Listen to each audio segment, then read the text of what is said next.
Hello everyone. So maths compartment का जो section B, C, D and E है, मैं उसको सॉल्व कर रहा हूँ। बेसिक पेपर जो हमारा था, कोड 430/S/1। तो जिसके भी ये पेपर था वो उसको मिला लें, और जो न्यू स्टूडेंट्स हैं आगे जो एग्ज़ाम देंगे वो भी इन क्वेश्चंस को देख लें, बिकॉज ये आपके लिए काफ़ी इंपॉर्टेंट रह सकते हैं। ठीक है, यहाँ पे लिखा है, in a school there are two section A and B of class 10th. There are 48 students in section A and 36 students in section B. Determine the minimum number of books required for their class library so that they can be distributed equally among the students of section A and section B. Okay. तो ये आपका एक word problem है जो कि है LCM based word problem. Okay, तो यहाँ पर आपको एलसीएम निकालना होगा, क्योंकि यहाँ पे आपसे बोल रखा है मिनिमम नंबर ऑफ बुक्स।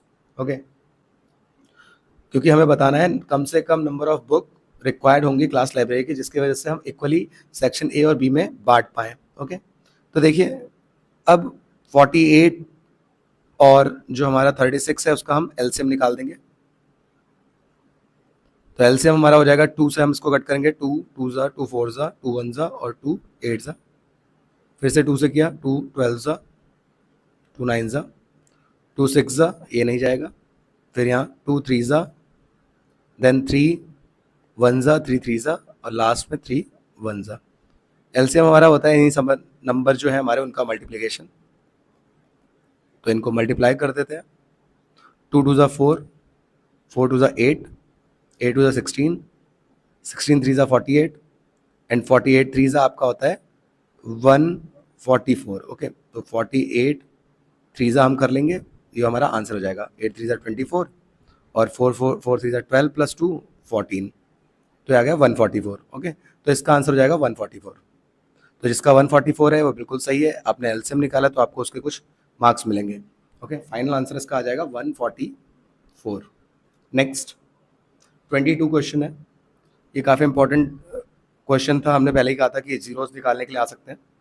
तो देखिए यहाँ पे जीरो निकालने हैं इसके। अब जीरो निकालने के लिए हम क्या करते हैं, इक्वेशन को पहले सिंप्लीफाई करते हैं अगर वो नहीं है तो। जैसे यहाँ पर, क्योंकि यहाँ पे डिनोमिनेटर में 3 लिखा है दोनों के, 11 के भी और 2 के भी, तो पहले आप इसका एलसीएम ले लेंगे। एलसीएम क्या है, इधर तो 3 और 3 है, 7 के अपॉन में कुछ नहीं मतलब 1 है, तो एलसीएम 3 और 1 का एलसीएम हो जाएगा 3।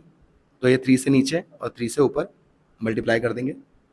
अब सबके अपॉन में 3 हो जाएगा, यहाँ हो जाएगा 7 3 ज़ा 21 y square minus 11 y minus 2 equal to 0। Divide का 3 इधर जाके क्या हो जाएगा, मल्टीप्लाई होकर 0 हो जाएगा। तो फाइनली हमारे पास जो इक्वेशन आएगी 21 y square minus 11 y minus 2 equal to 0।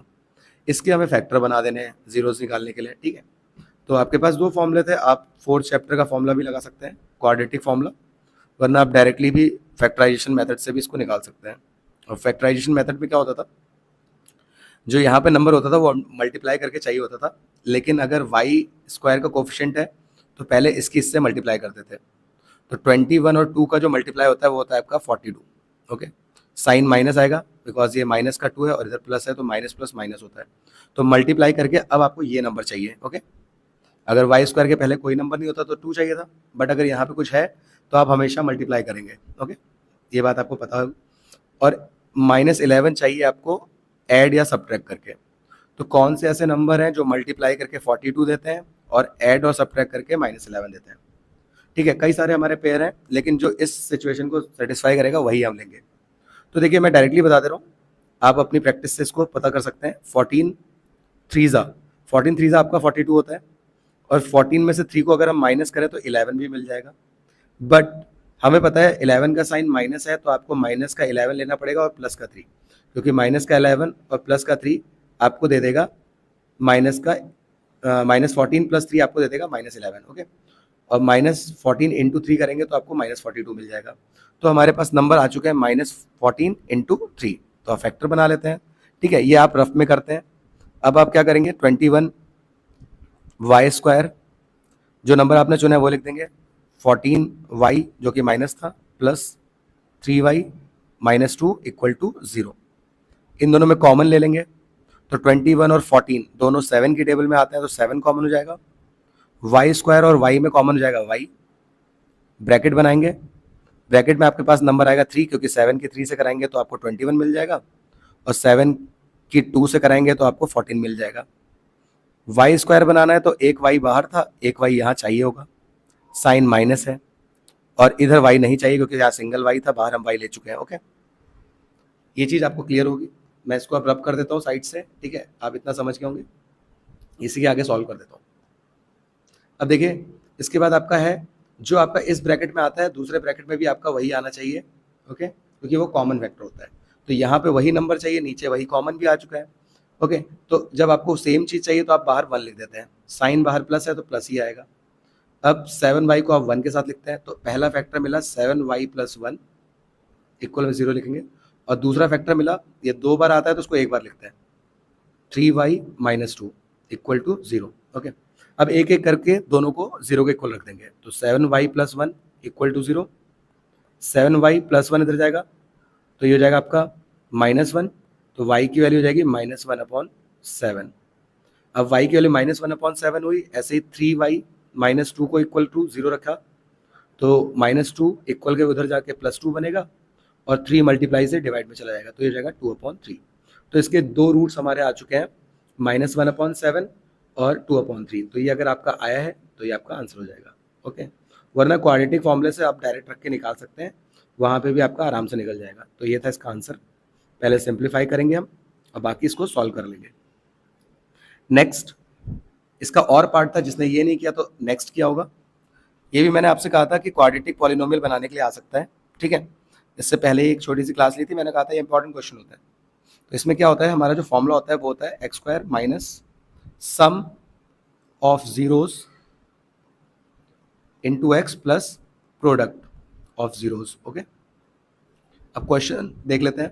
तो क्वेश्चन में दिया था x का पॉलिनोमियल होना चाहिए, तो x की फॉर्म में हम बनाएंगे जिसका एक 0 15 है, एक 0 मतलब अल्फा, ठीक है, हम एक को अल्फा बोलते हैं, तो एक 15 हो गया। और सेकंड वाला दिया नहीं है, एक इक्वेशन दे दी sum of zeros, sum of zeros मतलब अल्फा प्लस बीटा, ये दे दिया 42। ओके, अब अभी आपने देखा अल्फा 25 है, यहाँ पुट कर देते हैं, तो 25 प्लस बीटा इक्वल टू 42, 25 इधर जाके माइनस होगा, तो 42 में से 25 माइनस हुआ तो आपका आ जाएगा ये कितना, 5 से जब इसको माइनस करेंगे इधर बोरो लेके, तो 12 में से 5 गया 7, यहाँ बचा 3, 17 आ जाएगा। ओके, तो ये आ जाएगा 17, तो बीटा की वैल्यू हो जाएगी 17। अब यहाँ पे रख देते हैं फॉर्मूले में जो होता है हमारा x square minus sum of zeros, तो डायरेक्टली दे रखा है तो आप डायरेक्ट यूज कर लीजिए 42, वरना आप ऐड भी करेंगे तो यही आएगा 42x प्लस प्रोडक्ट, प्रोडक्ट हो जाएगा 25 इंटू 17 जो कि होता है alpha into beta. Okay, product का मतलब अल्फा इंटू बीटा और सम का मतलब अल्फा प्लस बीटा, और सम डायरेक्टली दिया था इक्वल टू 0। अब ये हो गया x square minus 42x plus, इसको सॉल्व करेंगे 25 और 17 की मल्टीप्लाई कर लेंगे, तो जब इन दोनों को मल्टीप्लाई करेंगे ये आ जाएगा आपका 425। ओके, तो आपका ये आंसर हो जाएगा 425 इक्वल टू 0। तो this is the required quadratic polynomial in terms of x। Okay, तो ये आंसर हो चुका है। काफ़ी सिंपल था ये, बस वैल्यूज रख के आपको इसको सॉल्व करना था, थोड़ा सा बीच में बस दे दिया था कि सम। नाउ 23 क्वेश्चन, सिंपली आपको find the coordinates, direct question आया हुआ है। हमने बात करी थी कि अगर क्वेश्चन डायरेक्ट आएगा तो बहुत आसानी से सॉल्व हो जाएगा। कोऑर्डिनेट फाइंड करने के लिए आपको क्या करना होता है, x का फॉर्मूला और y का फॉर्मूला लगाना होता है। x होता है हमारा m1 या m2 x1 या m1 x2 हम बोलेंगे, ठीक है। ध्यान रखेंगे 1 के साथ हमेशा लेकिन 2 होना चाहिए, आप जो भी बोलें लेकिन 1 के साथ 2 होना चाहिए। चाहे m2 बोलें तो x1 होगा और m1 होगा तो x2 होगा, बीच में प्लस होता है ना, इसलिए कोई प्रॉब्लम नहीं है। यहाँ m2 x1 upon m1 plus m2। अब ये x और y क्या है, ठीक है, तो x तो हमें दिया नहीं है क्योंकि उसके कोऑर्डिनेट निकालने, आप डायग्राम हमेशा बनाया करिए, जिसमें से आपको एक दिया है -1,7 और एक कोऑर्डिनेट दे रखा है 4,-3, और इसको कोई पॉइंट डिवाइड कर रहा है, मान लीजिए कोई पॉइंट P डिवाइड कर रहा था, उसी के हमें कोऑर्डिनेट चाहिए x और y, और किस रेशियो में डिवाइड कर रहा है, तो 2:3। ये होता है x1, ये होता है y1, ये होता है x2, ये होता है y2, और ये होता है m1 और ये होता है m2। बस वैल्यू पुट करनी थी, सबसे सिंपल क्वेश्चन था ये। तो x इक्वल टू m1 की वैल्यू 2, x2 की वैल्यू 4, m2 की वैल्यू 3 और x1 की वैल्यू -1। बस देख देख के इसको रखना होता है, ठीक है, बस ध्यान से। नीचे ये हमारा 2 + 3, 2 4 ज़ा 8, 3 1 ज़ा 3 और नीचे हो गया ये 5/5 आया तो 1 आ गया x की वैल्यू। y के लिए ऐसे सॉल्व कर देंगे, y का फॉर्मूला लगा के m1 y2 + m2 y1 upon m1 + m2। यहाँ पे वही m1 आपका 2, y2 है -3, m2 है आपका 3, y1 है 7 अपॉन नीचे डायरेक्ट 5 लिख देता हूँ क्योंकि आपको जोड़ के वही मिलेगा। ये हो जाएगा -6, ये 21/5, 21 में से 16 और 6 को माइनस करेंगे तो आएगा 15/5, कट के 3 आ गया। ओके, y की वैल्यू आ गई 3। तो ये आपके आंसर हो जाएंगे। ओके, मैंने आपसे कहा था कि फॉर्मूला आप बिल्कुल अच्छे से पढ़ के जाइए। अब अगर आप फॉर्मूला लिखते तब भी आपको कुछ मार्क्स मिलते हैं, ठीक है, अगर आप सॉल्यूशन नहीं भी करवाए। इससे पहले जो अभी बताया था कि रिलेशन वाला फॉर्मूला, वो भी अगर आपको ऐसे पता होता है ना, तो इन सब के ही मार्क्स होते हैं। अगर आपको मैथ्स में लगता है कोई प्रॉब्लम तो एटलीस्ट फॉर्मूला जरूर लिख के जाइए, ठीक है। तो ये क्वेश्चन था। अब देखिए कंडीशन भी आ गई, कोलिनियर हमने बात करी थी। कोलिनियर के लिए क्या करते हैं, कोलिनियर का मतलब होता है एक ही लाइन में। ओके, अब ये 3 पॉइंट एक ही लाइन में होंगे, ये चेक करना है। तो ए मान लेते हैं, ए बी और सी है। तो ए आपको दे रखा है 3,1, बी है 6,4 और ये है हमारा 8,6। कोलिनियर की कंडीशन क्या होती है, कॉमन सी बात है, अगर हम ए और बी की डिस्टेंस निकालें, फिर बी और सी की डिस्टेंस निकालें, ओके, इनको अगर हम ऐड करें, जब हम इनको जोड़ देंगे तो हमें पूरा ये ए और सी मिल जाएगा ना। तो अगर ऐसा कुछ हमारा आ जाता है तो हमारा ये कोलिनियर हो जाता है, ठीक है। ये कंडीशन होती है कोलिनियर की। तो बस आपको डिस्टेंस निकालनी थी। अब जब ए बी की डिस्टेंस निकालेंगे तो ए बी के अकॉर्डिंग देखेंगे, जैसे ये x1 y1 x2 y2। Formula क्या होता है, डिस्टेंस फॉर्मूला। तो जब हम ए बी की डिस्टेंस निकालेंगे तो फॉर्मूला होता है हमारा x2 - x1 whole square plus y2 - y1 whole square, ठीक है। ये बात हमने करी थी। x2 हमारा था 6 - 3 होल स्क्वायर, 4 - 1 होल स्क्वायर, ऊपर रूट है। ये हो जाएगा 3 स्क्वायर, ये हो जाएगा 3 स्क्वायर, 9 + 9 18। 18 को आप लिख सकते हैं 9 × 2, 9 2 18 होता है ना, और 9 हमें पता है किसका स्क्वायर रूट होता है, 3 का, तो 3 बाहर आ गया, 2 का कोई पेयर नहीं बन रहा है तो अंदर रह गया। तो ए बी की वैल्यू आ जाएगी। अब बी सी की वैल्यू निकालेंगे, ठीक है। बी सी की वैल्यू निकालेंगे तो ये हो जाएगा आपका x1 y1, इसको ऐसे हम रब कर देते हैं। अब ये हो जाएगा x1 y1, इधर हो जाएगा x2 y2, ठीक है। सेम फॉर्मूला, x2 है हमारा 8 - 6 होल स्क्वायर, y2 हमारा 6 - 4 होल स्क्वायर। ओके, यहाँ पे 2 आ जाएगा, यहाँ पे 2 आ जाएगा, 4 इसका आएगा, इसका भी 4 आ जाएगा, 4 + 4 हो जाएगा 8। 8 को हम लिख सकते हैं 4 × 2, 4 2 8 होता है ना। अब 4 किसका स्क्वायर रूट होता है, तो 2 का, क्योंकि 2 का पेयर बन जाता है, और इस 2 का नहीं बन पाएगा तो यह आ जाएगा 2√2। अब आपको बस क्या निकालना था, ए सी की वैल्यू निकालनी थी। अब ए सी की वैल्यू जब हम निकालेंगे तो हमें क्या करना है, ये हमारे पास ऑलरेडी x1 y1 माना था, इसको x2 y2 ही रहने दीजिए, कोई प्रॉब्लम नहीं है। तो बस इसकी वैल्यू निकालनी थी, तो 8 - 3 whole square plus 6 - 1 whole square. 8 - 3 कितना होता है 5, 6 - 1 कितना होता है 5, ये हो जाएगा 25 + 25 √50। अब √50 को आप लिख सकते हैं 5 इंटू 25 × 2, ठीक है। हमें ऐसा कर रहे हैं कि पेयर बनाने के लिए कर रहे हैं, वरना आप ऐसे पेयर बना के देख सकते हैं, ठीक है, जो कि हम बताए थे। 5 5 5 का पेयर बना तो 5 बाहर आ गया, तो यहाँ भी मैंने ऐसे ही बना दिया बस शॉर्ट में। तो 25 किसका होता है 5 का, 5 बाहर आ गया और 2 का नहीं बना।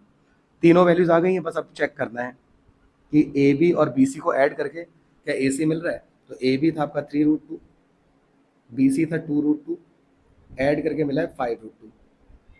देखिए 3 और 2 ऐड हो सकता है जब रूट के नंबर सेम है, ऐड या सब्ट्रैक्ट के लिए रूट सेम होना चाहिए। तो 3 + 2 कितना होता है 5√2, और यही हमें मिल चुका है। मतलब ये क्या है, यस इट इज कोलिनियर, आपको बता देना, ठीक है। तो ये था इसका आंसर। तो ऊपर वाला क्वेश्चन या ये वाला क्वेश्चन कोई भी एक अटेम्प्ट करना था। इसमें आपको थोड़ा सा कैलकुलेशन करनी थी, बट ईजी ये भी बहुत था, डायरेक्ट हमने कंडीशन बताई थी, ठीक है। और इसके ऊपर वाला तो डायरेक्टली करना ही था। नेक्स्ट, आई होप ये क्लियर होंगे, ठीक है। जो भी नए बच्चे देख रहे हैं उसको अच्छे से देख लें, समझ लें।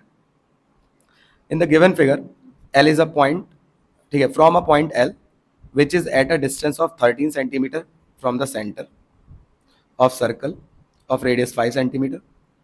The pair of tangents LM and LN are drawn to a circle. Find the perimeter of quadrilateral LMON. Okay, तो एक पॉइंट L है जिसकी डिस्टेंस सेंटर से आपको दे रखी है यहाँ पे 13 और रेडियस भी आपको दे रखा है 5. ओके, आपको फाइंड करना है कि इसका पेरीमीटर क्या होगा. पेरीमीटर जो होता है हमारा सम ऑफ ऑल द लेंथ्स होती है. ठीक है, तो इस वाले डायग्राम का आपको पेरीमीटर फाइंड करना था. अब सारी डायग्राम की लेंथ आपको निकालने के लिए आपको सबकी लेंथ पता होनी चाहिए, मतलब आपको ये वाली लेंथ भी पता होनी चाहिए, ये तो आपको पता ही है. अब रेडियस बराबर होता है तो ये भी सेम ही होगा, अगर ये 5 है तो ये भी 5 होगा, सेंटर से एंड पॉइंट रेडियस ही होता है. और यहाँ पर भी आपका ये वाली वैल्यू आपको नहीं पता तो वो पता करनी है. अब दोनों को x क्यों रखा है, तो ये हमारी थ्योरम होती है, आउटर पॉइंट से टेंजेंट की लेंथ क्या होती है, इक्वल होती है. तो मैंने ऊपर अगर x माना है तो नीचे भी मैं x ही बोलूंगा अकॉर्डिंग टू थ्योरम 10.2. ठीक है, जो कि आपके लिए बहुत इंपॉर्टेंट थी. ओके, जिसका प्रूफ भी बहुत आता है और क्वेश्चन तो आते ही हैं. अब देखिए, अब कैसे निकालेंगे. तो एक थ्योरम होती है 10.1. 10.1 क्या कहती है, किसी भी सर्कल में जो हमारा टेंजेंट है और जो रेडियस है उनके बीच में 90 का एंगल बनता है. ठीक है, तो यहाँ पर कितने का एंगल बनेगा, 90 का एंगल बनेगा. ओके, अब 90 के सामने होता है हाइपोटेनस जो कि 13 है. अगर हम यहाँ से देखें तो ये आपका परपेंडिकुलर हो गया और नीचे हो गया बेस जिसको हमने x माना है. तो हम यहाँ पे पाइथागोरस लगा देंगे. पाइथागोरस क्या होती है, hypotenuse square equal to perpendicular square plus base square. अब 13 का स्क्वायर होता है 169, 5 का स्क्वायर होता है 25, ये इधर जाके माइनस हो जाएगा, ये आ जाएगा 144. अब स्क्वायर हटेगा तो रूट आएगा, तो x की दो वैल्यू आती हैं प्लस माइनस 12. ठीक है, तो दो वैल्यू दे दी 12, लेकिन हमें पता है डिस्टेंस है तो डिस्टेंस कभी नेगेटिव नहीं होगी, तो हम इसको प्लस 12 ले लेंगे. तो अब यहाँ पर आपके जो x है उसकी वैल्यू आ चुकी है. यहाँ पे हम इस वैल्यू को देख लेंगे कि ये कितनी आ चुकी है, 12. अगर ये 12 है तो ये भी 12 होगी. ओके, तो यहाँ पे हम इसको देख सकते हैं, ये भी 12 हो गया, ये 5 था रेडियस की वजह से. अब आराम से आप इसका पेरीमीटर निकाल सकते हैं. तो पेरीमीटर क्या हो जाएगा, सभी साइड का सम 12 प्लस 5 प्लस 5 प्लस दिस 12. तो ये हो जाएगा आपका 12 और 12 हो गया 24, 5 और 5 हो गया 10, 24 प्लस 10 34 आपका आंसर हो जाएगा. ओके, आई होप ये क्लियर होगा. काफ़ी अच्छा क्वेश्चन था, सिंपल भी था. बेसिक्स में ऐसे ही क्वेश्चन आपको आराम से देखने को मिल जाएंगे. ठीक है, नेक्स्ट यहाँ पे लिखा है 3 cot a equal to 4. 3 cot a equal to 4. Find करना है cos square a minus sine square a. Okay, देख लीजिए, अभी अगर आपने मेरा वो जो कंपार्टमेंट से एक दिन पहले वाला वीडियो था, अगर आप चाहे तो देख सकते हैं कि मैंने जल्दी जल्दी कहा था कि आपको 8.1 और 8.2 कर लीजिए. ठीक है, अगर आप 3 नहीं कर पा रहे हैं तो 1 और 2 कर लीजिए, उसमें से भी आपको देखने को मिल जाएगा. अब ये 2 1 1 करके ही आपके नंबर बनने थे. ठीक है, और इस क्वेश्चन का मैंने आपको बताया था इसको डिवाइड में ले जाना. ओके, डिवाइड में क्यों ले जाएंगे, क्योंकि हमको रेशियो मिल जाएगा. अब कॉट जिसका रेशियो होता है वो देख लेंगे, तो ये बेस अपॉन परपेंडिकुलर का होता है.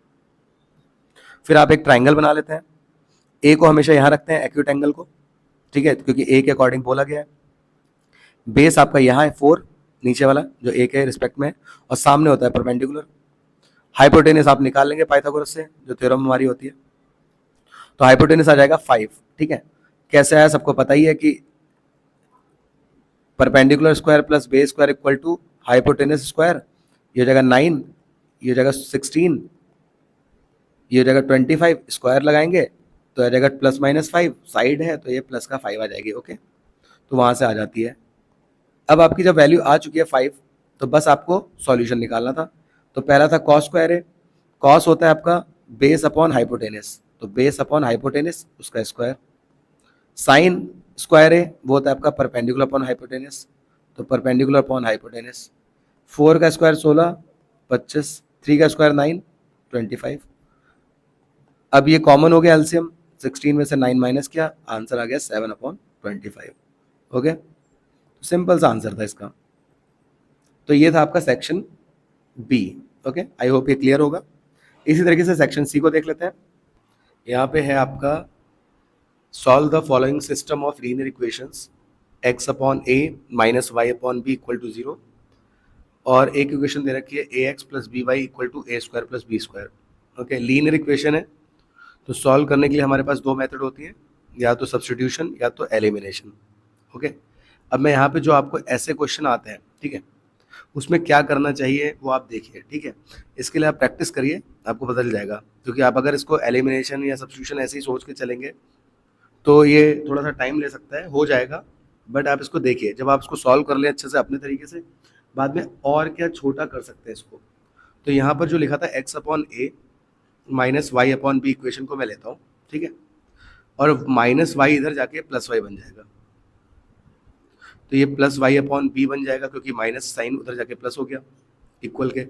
अब डिवाइड का ए यहाँ डिवाइड से ऊपर जाएगा तो ये मल्टीप्लाई में चला जाएगा, तो वाई अपॉन बी और ए यहाँ चला गया। ओके, अब इसके बाद आप क्या करेंगे, जो इक्वेशन आई है, जैसे ये इक्वेशन 1 थी, ये 2 थी और ये आपकी 3 आई, क्योंकि आपने यहाँ पे फर्स्ट इक्वेशन को लिया था।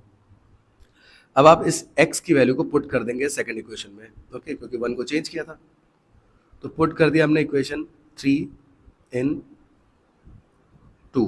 ओके, तो 2 जो इक्वेशन है उस पर चेंज कर देते हैं, रख देते हैं मतलब, तो सब्स्टिट्यूशन मेथड से मैं इसको कर रहा हूँ। एलिमिनेशन से करने के लिए पहले आपको एलसीएम लेना पड़ता, सिंप्लीफाई करना पड़ता, फिर जो वेरिएबल होता है आगे वो सेम बनाना होता, तो it will take some time, ठीक है। इस वजह से इस तरीके से हम करेंगे, बाकी आपको जैसा सही लगता है आप कर सकते हैं। तो ए एक्स की वैल्यू आपकी a y upon b, okay, next आगे b y equal to a square plus b square.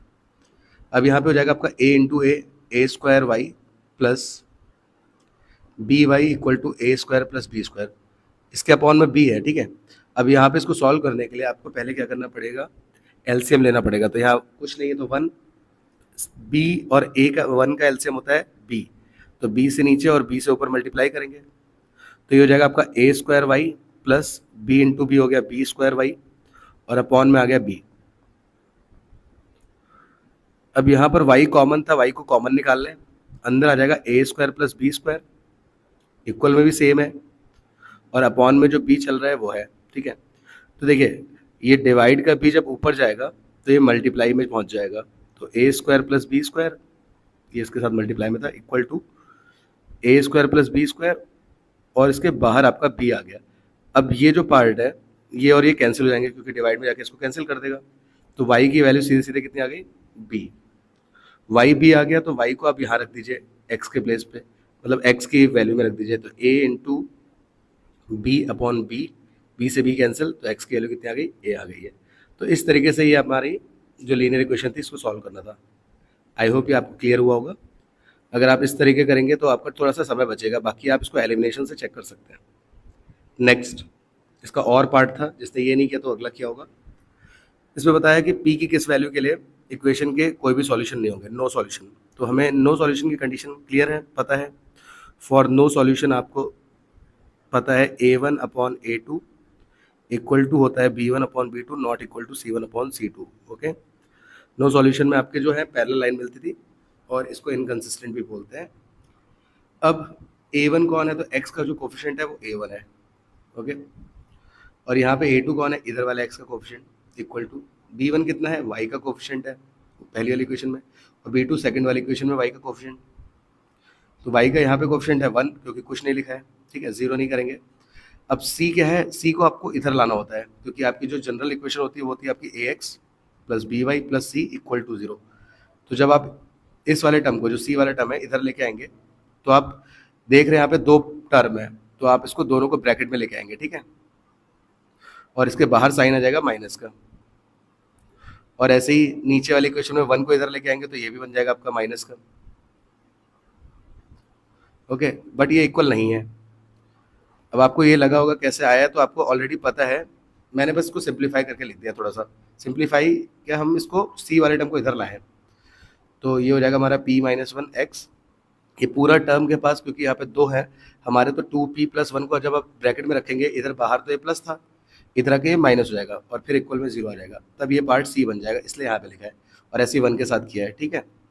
तो अब देखिए, अब जो इक्वल वाला पार्ट है आप उसी को कंपेयर करेंगे, तो आप इसको बराबर रख देंगे, 2p minus 1 upon 3, p minus 1 upon 1, cross multiply करेंगे तो 1 से तो कोई फर्क पड़ेगा नहीं, लेकिन जब 3 इधर जाएगा तो ये दोनों के साथ मल्टीप्लाई होगा, तो आप इसको ब्रैकेट में से लिख देंगे, तो 2p माइनस 1 3 की p से कराई 3p, 3 की 1 से कराई 3 1 3। ओके, अब p वाला टर्म p के पास लेके आए तो प्लस का था, इधर आके माइनस का हो गया, और -1 को इधर ले गया तो एक +1 हो गया।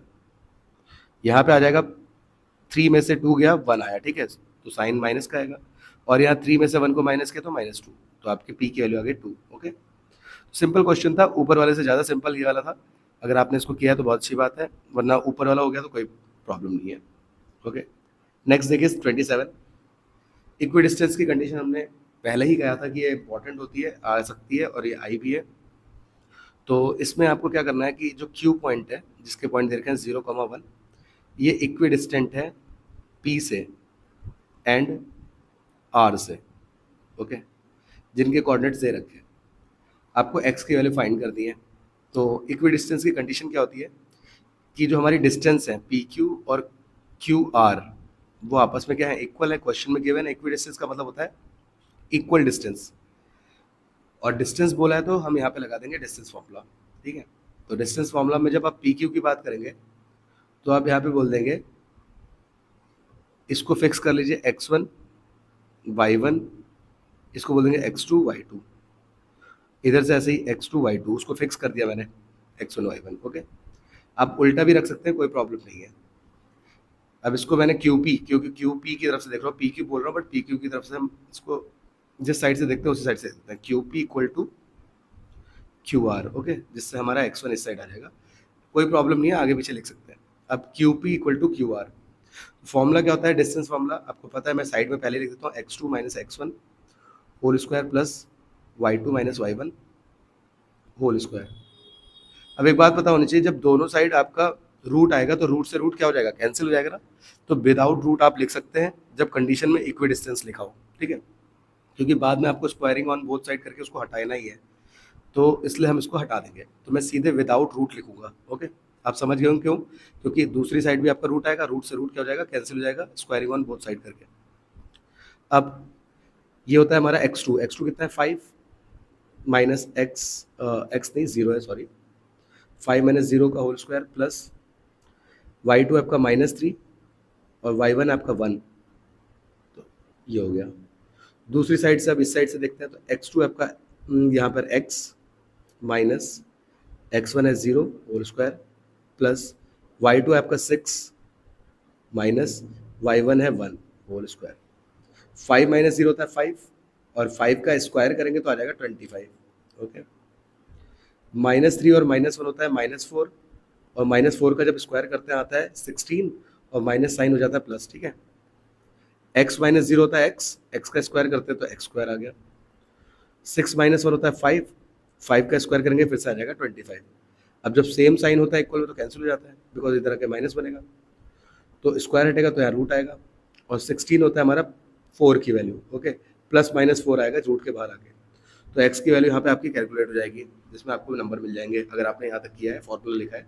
ओके, फॉर्मूला लिखने के 1/2, पूरा सॉल्व करने के फिर पूरा 1 या 1.5 मार्क्स जितना भी इसमें होगा अलॉट, ठीक है, वो मिल जाएगा।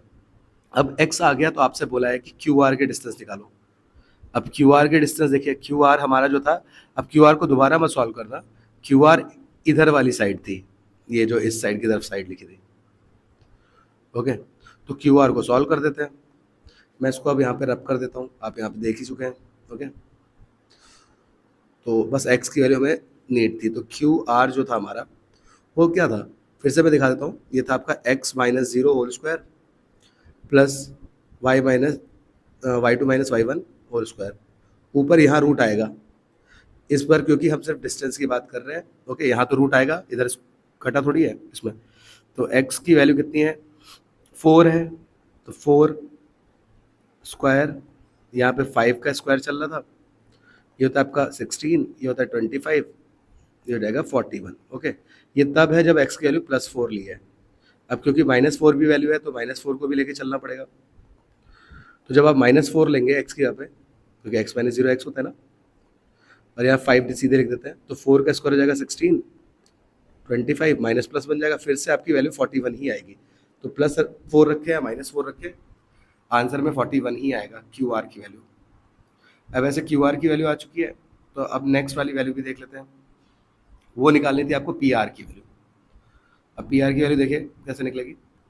तो पी आर ये वाली डिस्टेंस है, तो आपका x minus five whole square plus six minus, अब y2 फिर से माइनस है तो ये माइनस माइनस प्लस बन जाता है, ठीक है। साइन का बहुत ध्यान रखना है, यहाँ भी रूट आ जाएगा पी आर। ओके, अब पहली बार हम x के वैल्यू 4 लेके चलते हैं प्लस का, तो 4 minus five whole square plus 6 plus 3 होता है आपका 9, यहाँ 4 में से 5 किया माइनस 1, और 9 स्क्वायर हो गया 81, 1 का स्क्वायर हो गया 1, तो 1 प्लस 81 ये आ जाएगा 82 रूट में। नेक्स्ट में आप माइनस 4 ले लेंगे। अब जब माइनस 4 लेंगे तो यहाँ पर अब आपको माइनस 4 रखना है एक्स की यहाँ पे, ठीक है। तो minus 4 minus five whole square plus, यहाँ पे सीधे लिख दे रहा हूँ मैं, 6 प्लस 3 वही आना है, तो माइनस 4 माइनस 5 होता है माइनस 9 होल स्क्वायर, और यहाँ 9 स्क्वायर, ये हो गया 81 प्लस 81, तो इसको सॉल्व करेंगे तो आ जाएगा 162। ओके, और 162 को अगर आप दोबारा देखें तो 81 इंटू टू भी लिख सकते हैं, और 81 किसका होता है 9 का ना, तो 9 रूट 2 आ जाएगा इसका आंसर। तो ये हमारा आंसर हो चुका है। ओके, तो आई होप ये क्लियर होगा। इस तरीके से आपका ये पूरा का पूरा सॉल्व हो जाता। और ये आपकी बुक का क्वेश्चन है 7.1 में जो लास्ट का क्वेश्चन था, ठीक है। आप देख सकते हैं ऐसा ही आपको क्वेश्चन दिख जाएगा वहाँ पे, अगर वैल्यूज चेंज भी आ जाए तब भी आपको करना तो ऐसे ही था। 28 पे आते हैं। देखिए इस क्वेश्चन में साइन थीटा क्या है, कॉमन है, तो साइन बाहर आ गया तो यहाँ तो कुछ नहीं बचा, मतलब 1 माइनस 2 साइन, यहाँ 3 थे एक बाहर ले चुका था स्क्वायर थीटा। ओके, अपॉन में कॉस है दोनों के पास, तो कॉस थीटा कॉमन ले लेंगे, अंदर आ जाएगा 2 कॉस, 3 में से 1 बाहर ले चुके हैं तो स्क्वायर थीटा माइनस 1। ओके, अब हमें पता है साइन थीटा और कॉस थीटा का डिवाइड अगर हम करें तो हमें टेन थीटा मिलता है, ये हमारी एक रिलेशन होता है, ठीक है, साइन और कॉस के बीच में। अब हमें क्या करना है, ये वाले जो ब्रैकेट वाले पार्ट है उनको कट करना है।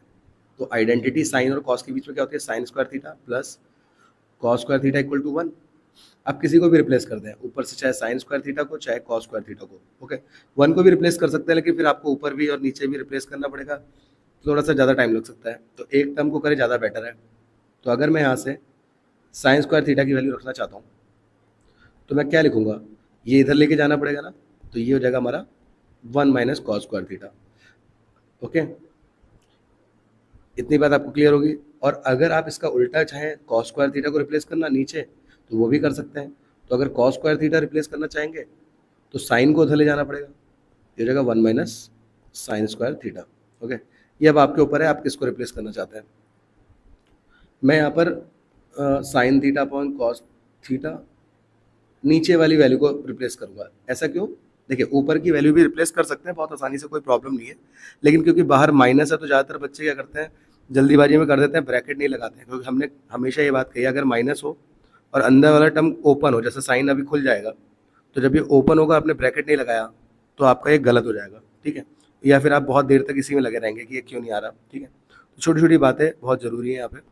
तो ऊपर वाले को भी रिप्लेस कर सकते हैं, आएगा आंसर, लेकिन आपके बेसिक्स क्लियर होने चाहिए, ब्रैकेट लगाना ये सब पता होना चाहिए आपको। तो यहाँ कॉमन ले लेते हैं, कॉस स्क्वायर थीटा की वैल्यू क्या हो जाएगी, 1 minus sine square theta minus 1। Okay, solve करते हैं इसको, तो ये जाएगा आपका sine theta upon cos theta 1 minus 2 sign square theta, upon में 2 की पहले 1 से कराइए, 2 माइनस 2 की साइन स्क्वायर थीटा से कराइए, ये हो गया आपका 2 साइन स्क्वायर थीटा, और बाहर है -1। ओके, फिर हो गया sine theta upon cos theta 1 minus 2 sign square theta. अब देखिए 2 में से 1 को माइनस करो, नंबर और नंबर अगर माइनस करेंगे तो यहाँ 1 आ जाएगा, साइन प्लस का आएगा बिकॉज 2 बड़ा है, -2 साइन स्क्वायर थीटा। ये पार्ट अब सेम हो गया तो कैंसिल हो गया, हमारे पास है साइन अपॉन कॉस जिसकी वैल्यू होती है tan थीटा, तो ये हमारा आंसर हो जाएगा। ओके, काफ़ी सिंपल क्वेश्चन है, आपको बस ध्यान से आइडेंटिटी को यहाँ पे रख के सॉल्व कर देना था। नेक्स्ट आ जाते हैं यहाँ पे 29 क्वेश्चन। इस क्वेश्चन के बारे में हमने कहा था कि एक दिन पहले ही कि ये मिनट हैंड वाला क्वेश्चन आ सकता है, जिसमें बस आपको याद रखना है कि 1 मिनट में कितने डिग्री होते हैं, 6 डिग्री होते हैं। ओके, ध्यान रखना है 1 मिनट में 6 डिग्री होते हैं, और ये मिनट हैंड के लिए बात होती है, ठीक है, आर हैंड की बात नहीं हो रही है, सिर्फ मिनट हैंड की बात हो रही है। अगर मिनट के अकॉर्डिंग क्वेश्चन आता है मिनट हैंड को लेके, तो अब बस आपको ध्यान रखना है। ओके, तो 1 मिनट में 6 डिग्री होता है, 6 डिग्री मूव करती है वो। और जो मिनट हैंड का हैंड मतलब लेंथ होता है वो आपका रेडियस होता है जो कि 14 दे रखा है। ओके, एरिया बताना है कितने मिनट में, 5 मिनट में। अब 1 मिनट का अगर 6 सेकंड दे रखा है तो 5 मिनट का कितना होगा, 6 को 5 से मल्टीप्लाई कर लेंगे, कितना आ जाएगा, 30 डिग्री आ जाएगा। एरिया का फॉर्मूला हमें पता है, एरिया ऑफ सेक्टर। तो एरिया ऑफ सेक्टर क्या होता है, theta upon 360 pi r square. Theta की वैल्यू है 30 अपॉन 360, पाई की वैल्यू गिवन नहीं है तो 22.7, आर आपका है 14, 2 बार। ओके, स्क्वायर है तो 2 बार, 0 से 0 कटा, 3 1 ज़ा 3 2 ज़ा, 7 से कट गया 7 2 ज़ा, 2 से कट गया 2 6 ज़ा, 2 से कट गया 2 3 ज़ा, और यहाँ पे कट कर देंगे 2 7 ज़ा। ऊपर बचा 22 इंटू 7 अपॉन 3, सॉल्व कर लीजिएगा। 7 2 ज़ा 14, 7 2 ज़ा 14 प्लस 1 15, तो 154 upon 3 centimetre square. Okay, centimetre क्यों, क्योंकि यहाँ पे सेंटीमीटर गिवन था इसलिए। तो ये आपका आंसर आ जाता है। पॉइंट में निकालने की जरूरत नहीं है क्योंकि आपसे ऐसा कुछ नहीं कहा गया, आप निकाल सकते हैं, कोई प्रॉब्लम नहीं। ठीक है, तो आपका ये फाइनल आंसर आ जाता है। बी पार्ट की बात करते हैं, इसका और वाला पार्ट है, ये ज़्यादा इजी था, बहुत ज़्यादा। बी पार्ट में देख लेते हैं, to warn a ship, okay, under water. जो हमारे लाइट हाउस होते हैं उससे लाइट जाती है ना इस तरीके से। अब ये क्या रखा है, जो एंगल बनना है सेंटर एंगल वो कितना है, 80 डिग्री। तो थीटा की वैल्यू आपको दे रखी है 80 डिग्री। डिस्टेंस कवर कर रहा है, जो डिस्टेंस हमेशा दी हो ना क्वेश्चन में, ये शिप वाले क्वेश्चन में ऐसे, तो आपको ध्यान रखना वो रेडियस की तरह ही आपका यूज होगा। तो 16.5 किलोमीटर। ओके, तो 16.5 किलोमीटर, बिकॉज ये जो डिस्टेंस है, आप इधर सेंटर से इस साइड जाएंगे तो ये आपको वही मिलेगा ना, 16.5 सेंटर से एंड पॉइंट, और इधर एक सर्कल बन रहा है वही पॉइंट, तो वो 16.5 ही होगा। ओके, तो ये रेडियस हो जाएगा। अब आपको बताना क्या है, फाइंड द एरिया। फिर से एरिया का फॉर्मूला लगा देंगे। इसको करते हैं हम, थीटा अपॉन 360 पाई 22/7, बोला नहीं गया तो ये ले लेते हैं, आर स्क्वायर 16.5 इंटू 16.5। ओके, 0 से 0 कैंसिल, 4 से कट करते हैं, 4 2 ज़ा, 4 9 ज़ा। नेक्स्ट में पॉइंट आया 0 बढ़ाया, यहाँ भी पॉइंट आया 0 बढ़ाया, और सिंप्लीफाई कर लेते हैं 2 से कट करके, 2 5 ज़ा, 2 1 ज़ा, यहाँ भी 2 11 ज़ा, 2 5 ज़ा। इसको कट करते हैं, 5 1 ज़ा, यहाँ पे 5 3 ज़ा, 1 बचा, 5 3 ज़ा, इधर भी 5 3 ज़ा, 5 3 ज़ा। अब देखिए ऊपर जो नंबर नीचे बचे आपके 9 और 7, तो 9 7 ज़ा 63, ऊपर बचा 33 और 11, तो बस इनके तीनों के मल्टीप्लाई करके लिख देना है। तो 33 इंटू 33, ये जगह आपका 9 8 और यहाँ पे 10, 1089। उसके बाद आपको 11 से भी करनी थी, तो 9801, 9801, ये हो जाएगा आपका 11979 अपॉन 63 सेंटीमीटर स्क्वायर। ओके, तो ये आपका मीटर नहीं किलोमीटर, क्योंकि क्वेश्चन में किलोमीटर दिया था, तो ये आपका हो जाएगा किलोमीटर स्क्वायर। ओके, अब क्योंकि यहाँ पे ऐसा कुछ नहीं कहा है कि पॉइंट की वैल्यूज या कुछ, तो आप यहाँ तक आंसर करते हैं, आपको नंबर मिल जाएंगे आराम से। ठीक है, बाकी आप इसके आगे सॉल्व करना चाहें तो इसको सॉल्व कर सकते हैं। पॉइंट में वैल्यूज आ जाएगी 11979 अपॉन 63 को जब आप सॉल्व करेंगे तो आपको डिवाइड करेंगे 63 से। ओके, तो ये आएगा आपका 190.1। ओके, जब आप इसको सॉल्व करेंगे तो लगभग ये आएगा 190.15 करके जो भी आएगा आपका, इस तरीके से आप इसको कर देंगे। ओके, बुक में आंसर 189 करके आता है। इसका रीज़न क्या है, क्योंकि वहाँ पे 3.14 बोला गया था, तो हमने 3.14 लिख के किया था। ओके, यहाँ 22.7 करके हमने किया है, तो हमारा आंसर उस हिसाब से आया है। ठीक है, तो उसके लिए कंफ्यूज मत होइएगा। अब यहाँ नहीं बोला था तो हमने नहीं रखी वैल्यू। ओके, तो मेनली आपको बस क्या करना है, उसको अपॉन में रहने देना है। जो भी हमारा आंसर आया था, कितना आया था, 11979 अपॉन 63 किलोमीटर स्क्वायर, बस ये आपको रख देना था। अब देखिए 30 क्वेश्चन में हम आ जाते हैं। यहाँ पे आपको बोल रखा है कि हमें बेसिकली मोड फाइंड करना है। तो मोड कैसे फाइंड होता है, तो अगर टेबल बिल्कुल प्रॉपर है जिसमें कोई अननोन वैल्यू नहीं है तो आप सीधे मोड फाइंड करते हैं, बस फ्रीक्वेंसी को देख के। सबसे बड़ी फ्रीक्वेंसी को आप देखते हैं, वो आपकी होती है मॉडल फ्रीक्वेंसी, जिसको बोलते हैं F1। इसके पीछे जो वैल्यू होती है, पीछे वाली वैल्यू को बोलते हैं F0, प्रीसीडिंग वाली, और जो सक्सीडिंग वैल्यू होती है उसको बोलते हैं F2। ओके, तो ये तीनों वैल्यूज आप चुन लेते हैं। अब क्योंकि जिसको आपको मॉडल फ्रीक्वेंसी चुना था वो आपकी मॉडल क्लास हो जाएगी, उसकी जो लोअर वाली लिमिट होगी उसको एल बोलते हैं, और इनके बीच का जो गैप होता है वो हो जाता है आपका साइज 60 माइनस 40 आपका 20 आ गया। ओके, सारी वैल्यूज को आप ऐसे लिखने के बाद फॉर्मूला लगा देते हैं। फॉर्मूला हमारा क्या होता है मोड का? सिंपल सा फॉर्मूला है L plus F one minus F zero upon two F one minus F zero minus F two into H. यहाँ पे आपको सारी वैल्यूज पुट करनी होती थी। तो यहाँ पर एल की वैल्यू कितनी थी 40, एफ वन की वैल्यू है आपकी 30, एफ ज़ीरो है 25, 2 into 30 minus 25 minus 24 into gap जो है आपका 20 का। सॉल्व किया आपने 40 प्लस ऊपर बचा 5, नीचे 32 60, और माइनस ऐड होता है तो ये जाएगा आपका 49। नेक्स्ट में आपका 40 प्लस 25 ज़ा 100, और 60 में से 49 गया, ये बच गया 11। ओके, बिकॉज 11 से यहाँ कुछ कैंसिल नहीं होता, मैंने डायरेक्ट लिख दिया, इसलिए 5 टू द 10 मतलब 100 आ गया, और नीचे 11। अब 11 जब 100 को कट करेगा, यही कट कर लिया करिए, ठीक है, एलसीएम मत लिया करिए इसमें। तो ये आपका आएगा 100 को जब हम 11 से कट करते हैं, 11 9 ज़ा 99, 1 बचा, 0 बढ़ाया, पॉइंट लगाया, अभी भी एक और 0 बढ़ाना पड़ेगा तो एक और 0 आएगा, तो फिर से वही आता रहेगा 99, तो 9.09 करके आया। ओके, बस आप इतना ही कर दीजिए पॉइंट के 2 प्लेस तक, उसको ऐड करेंगे तो 49.09 आपका मोड आ जाएगा। ओके, तो जब भी आप क्वेश्चन पेपर करें तो मीन मीडियन मोड तो बेसिक फॉर्मूला तो जरूर लिख के जाएं, ठीक है, पढ़ के जाएं। उसके बाद फिर उसके बहुत सारे क्वेश्चन थे, बट ये डायरेक्ट आ गया तो अच्छा खासा आपके लिए मार्क्स गेन करने का ये बेस्ट चांस था। नेक्स्ट में prove that parallelogram circumscribing a circle is rhombus. Okay, काफ़ी ज़्यादा इंपॉर्टेंट क्वेश्चन है ये आपका चैप्टर 10 का। थे कि हमारा जो एक क्वेश्चन होता था इसके ही इसी एक्सरसाइज का, उसके सारे स्टेप्स यहाँ पे आते थे, बस लास्ट में 2 स्टेप और ऐड हो जाते थे, ठीक है। क्या था वो क्वेश्चन कि हमारे पास एक क्वाड्रिलेटरल दिया होता था जो सर्कमस्क्राइब कर रहा था एक सर्कल को। ओके, अब इस क्वाड्रिलेटरल का हम नाम रख देते हैं A B C D. Okay, और ये बाउंड्रीज जहाँ पे टच कर रहा है, सर्कमस्क्राइब करना मतलब इस बाउंड्री को टच कर रहा है, पी क्यू आर एस ले लेते थे। ओके, और इसके जो स्टेप आते थे वो यहाँ पे आते थे सारे, बट अब ये क्वाड्रिलेटरल का नाम पड़ गया था पैरेललोग्राम, तो आप यहाँ पे गिवन में ये पार्ट लिख देते थे कि ए बी सी डी हमको गिवन है पैरेललोग्राम, और पैरेललोग्राम दिया है तो पैरेललोग्राम की सारी प्रॉपर्टी आपको पता होनी चाहिए। कौन सी? आमने सामने की साइड इक्वल होती है और पैरेलल होती है, ठीक है, यहाँ पे वही यूज होनी है। मतलब A B equal to D C हमारा है, और B C equal to A D हमारा है, ये गिवन में आ जाएगा। ओके, प्रूफ क्या करना है? प्रूफ करना है कि जो आपका ए बी सी डी है वो रोम्बस होगा। अब रोम्बस प्रूफ करने का मतलब कि क्या प्रूफ करना है आपको? सारी साइड इक्वल, क्योंकि रोम्बस की सभी साइड क्या होती है equal, A B equal to B C equal to C D equal to D है। ओके, तो ये आपको प्रूफ करना था।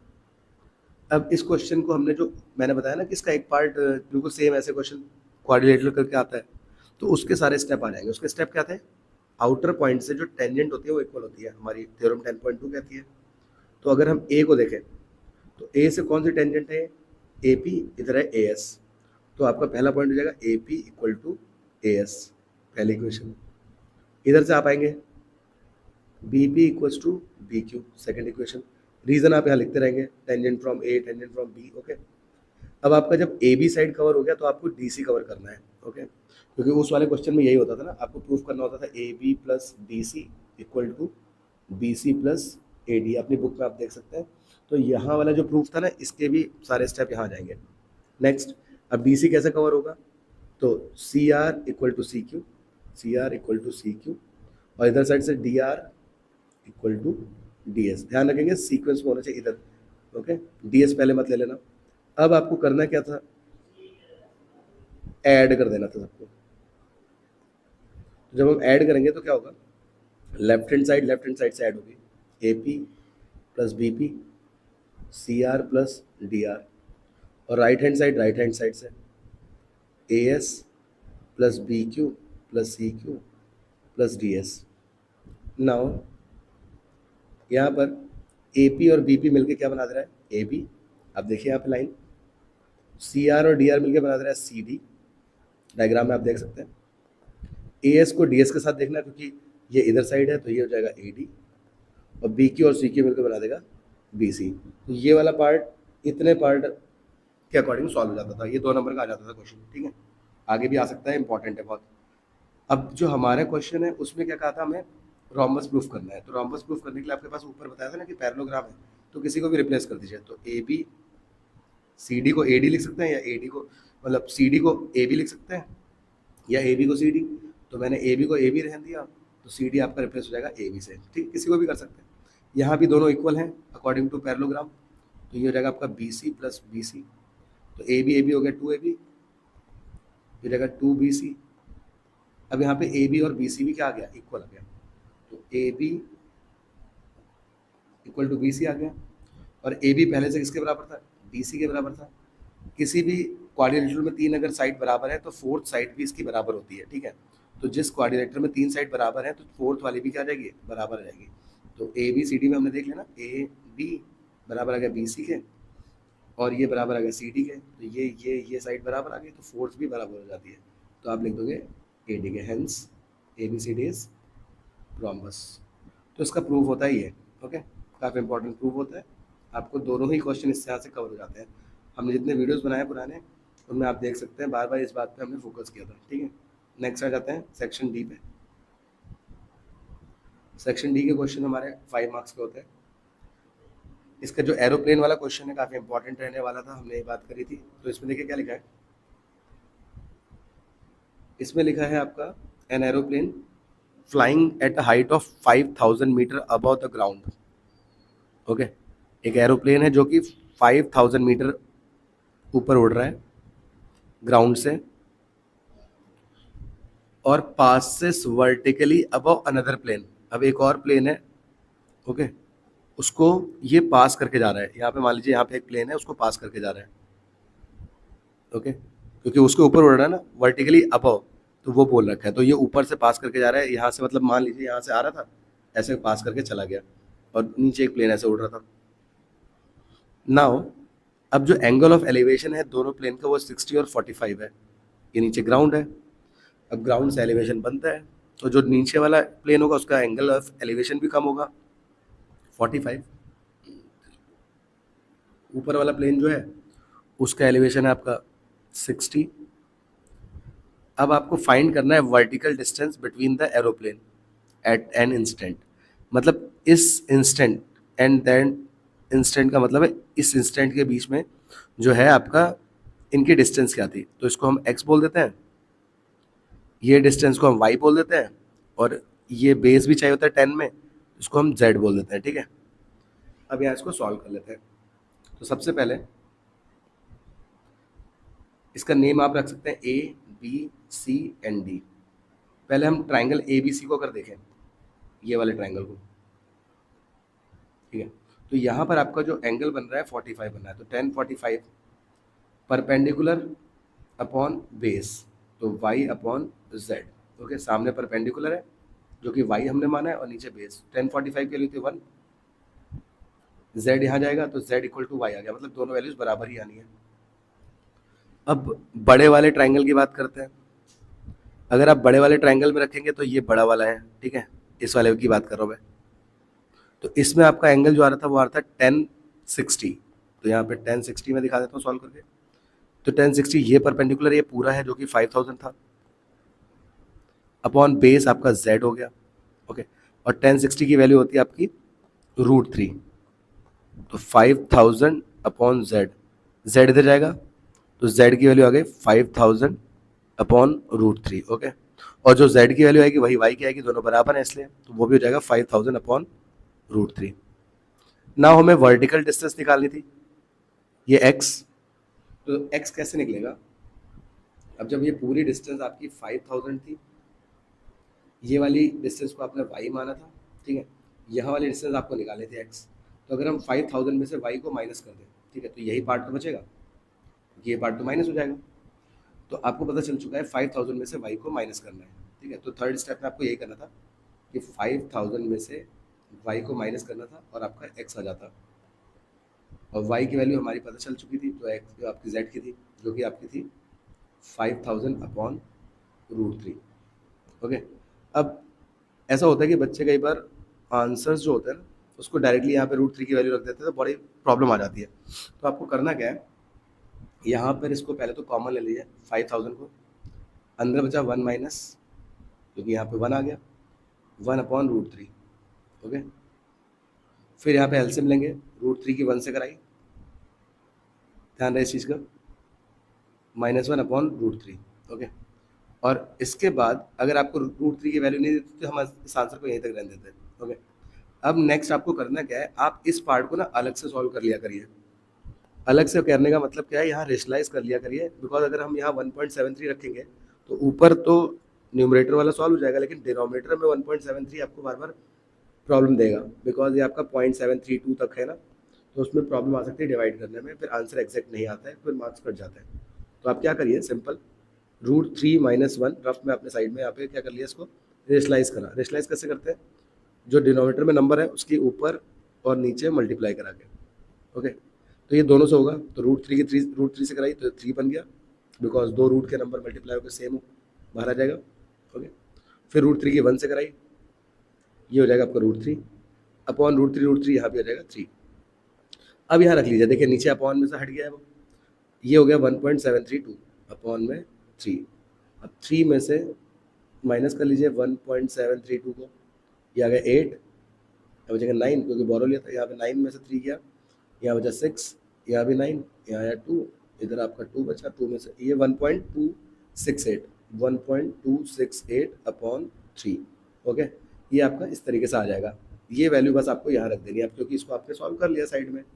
ओके, जिससे आपको मतलब इतना ज़्यादा कॉम्प्लिकेशन नहीं होगी अगर आप ध्यान से इसको कर लेंगे तो ये आपकी आई थी कितनी, 1.268, तो 5000 इंटू 1.268 अपॉन 3 पॉइंट आया, 3 जीरो बढ़ाए, 3 जीरो क्यों बढ़ाए, क्योंकि 3 जीरो से 3 जीरो कट गए। अब सॉल्व कर लीजिए, 5 8 ज़ा 40, 5 6 ज़ा 30 + 4 34, 5 2 ज़ा 10 + 3 13, 5 ज़ा 5 + 1 6 अपॉन 3। सॉल्व किया तो 3 2 ज़ा 6, 3 1 ज़ा 3, 3 1 ज़ा 3, 1 बच गया, 3 3 ज़ा 9, फिर 1 बचेगा, पॉइंट लगाएंगे, ये चलता रहेगा। तो 2113 ओके, ये आपका डिस्टेंस आ चुका है इसका 2113.3 मीटर। ओके, तो this is a vertical distance between the planes. Okay, तो ये सिंपल सा आपका इस तरीके से आप करेंगे तो जल्दी आपका हो जाएगा। ओके, प्रॉब्लम नहीं आएगी। नेक्स्ट पे आते हैं और वाला पार्ट। और वाला पार्ट आपकी बुक का पार्ट है। इसमें क्या रखा है कि TV tower stands vertically on the bank of a canal. अब एक कैनाल है, उसके बैंक, दो बैंक होंगे किनारे, तो एक पर टीवी टावर स्टैंड कर रहा है, ठीक है, from a point on the other bank. अब एक अदर बैंक जो ये वाला है, इसको ए मान लेते हैं, इसको बी मान लेते हैं। दूसरे वाले से directly opposite to the tower, इस टावर के बिल्कुल अपोजिट में आप देख सकते हैं, ए पॉइंट के बिल्कुल अपोजिट है बी वाला।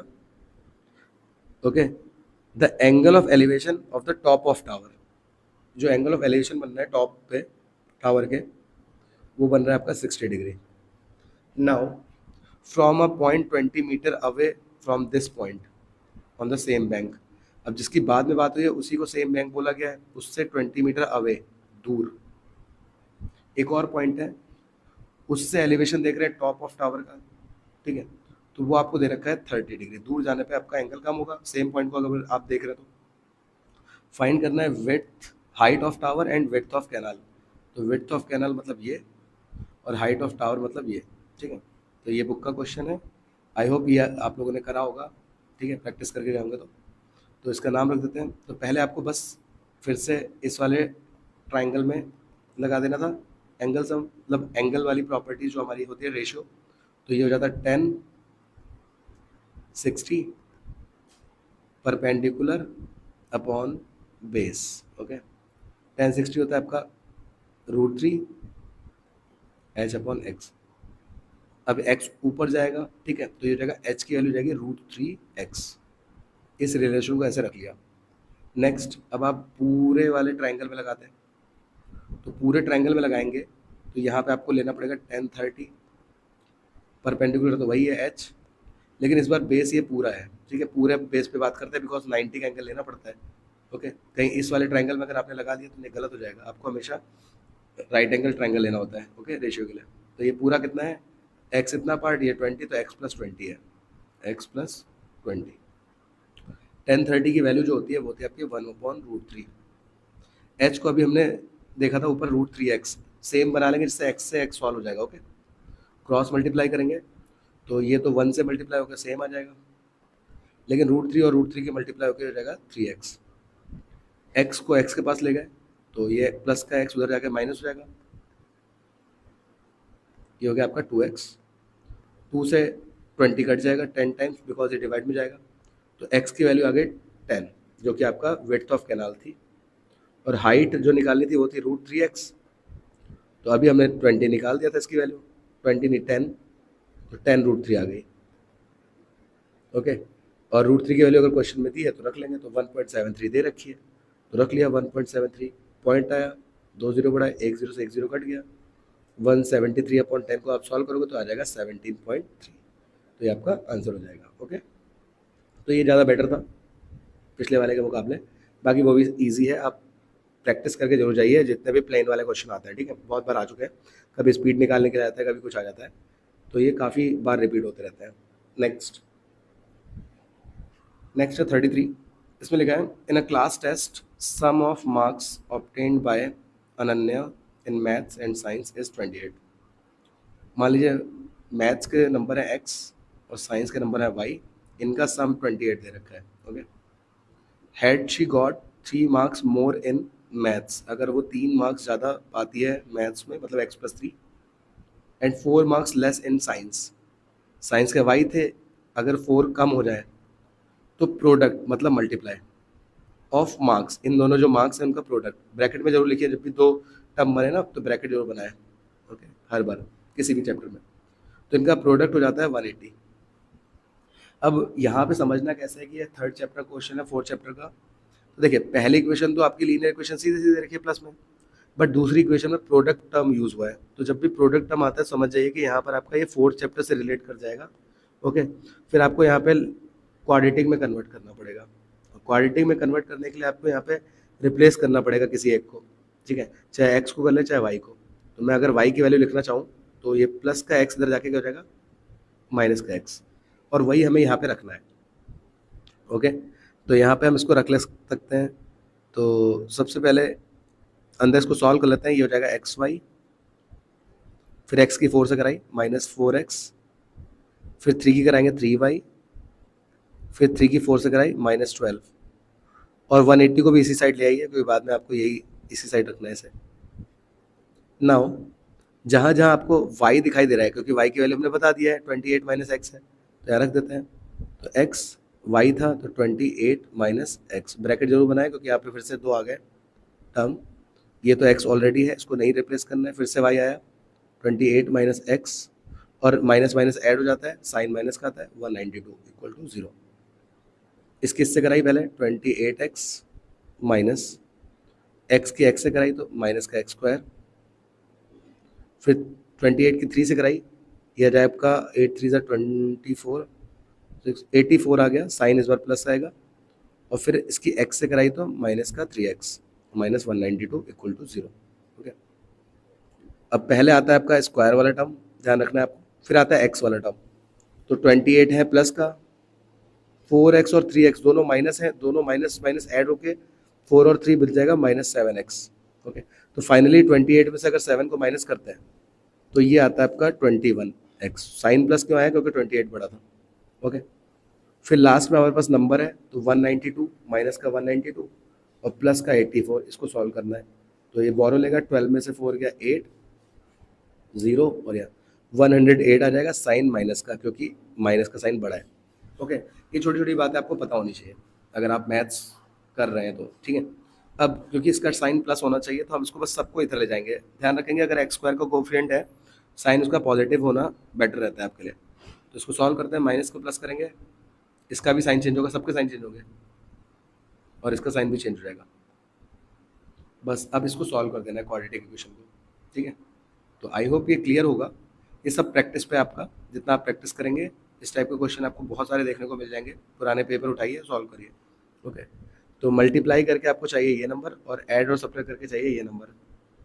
ओके, अगर आपको टेबल याद ना है तो सिंपली आप इसके फैक्टर बना लिया करिए जब बड़े नंबर मिलते हैं तो अगर आप इसको देखें तो यहाँ पे हो जाएगा 2 9 ज़ा, ओ सॉरी 2 5 ज़ा, 2 4 ज़ा, 2 2 ज़ा, यहाँ बचा 1, 2 7 ज़ा, 3 9 ज़ा, 3 3 ज़ा, 3 1 ज़ा। ओके, मुझे यहाँ पता है कि कौन सी टेबल आएगी, बट अगर आपको यहाँ प्रॉब्लम आती है 108 तक का सोचने में तो आप ऐसे देख लीजिए, आप यहाँ पेयर बनाया करिए जो कि आपको 21 दे, 108 नहीं 21, क्योंकि 108 तो पता ही है इसका फैक्टर ही है।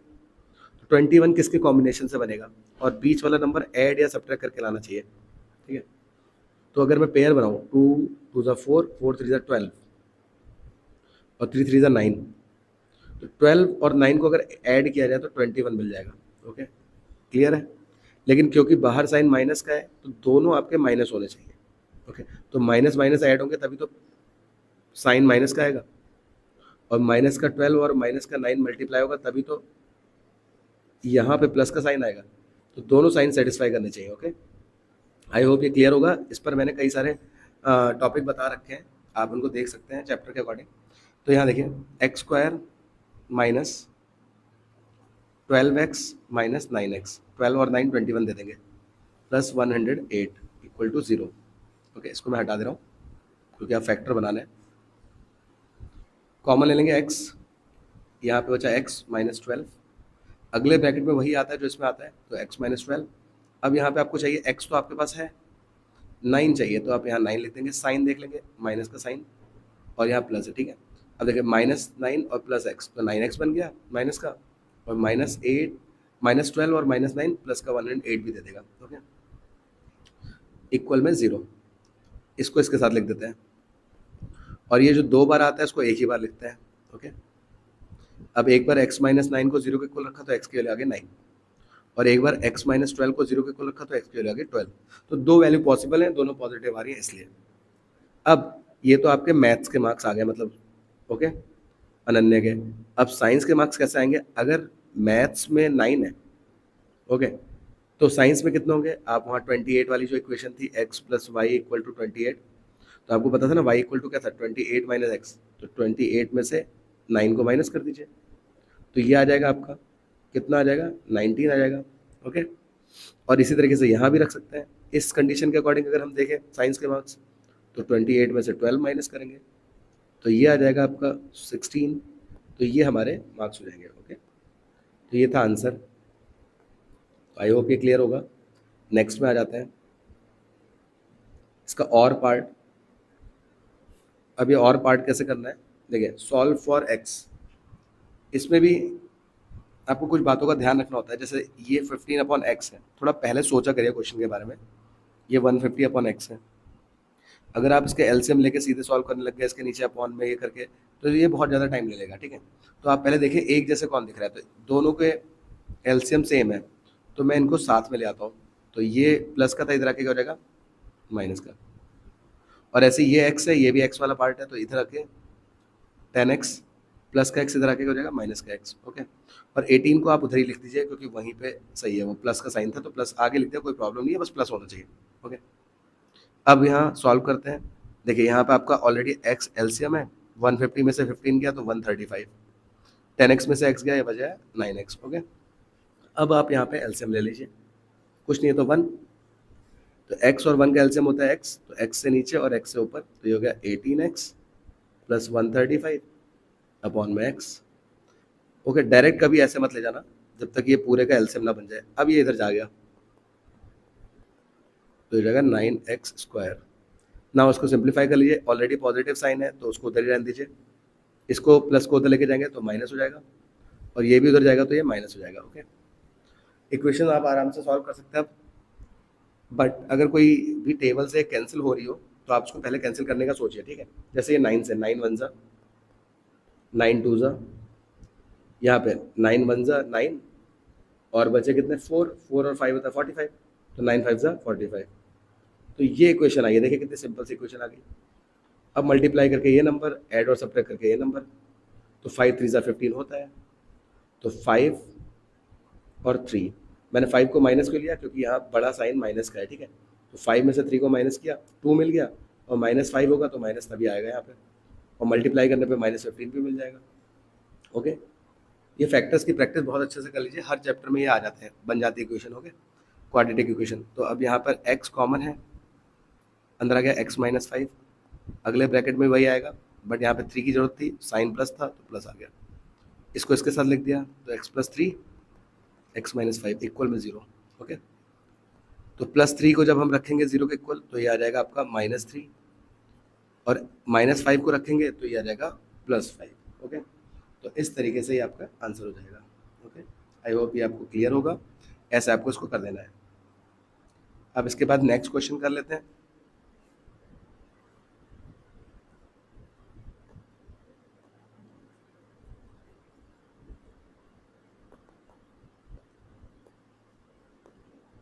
ओके, नेक्स्ट में देखिए, ये आपका ट्रायंगल का क्वेश्चन है।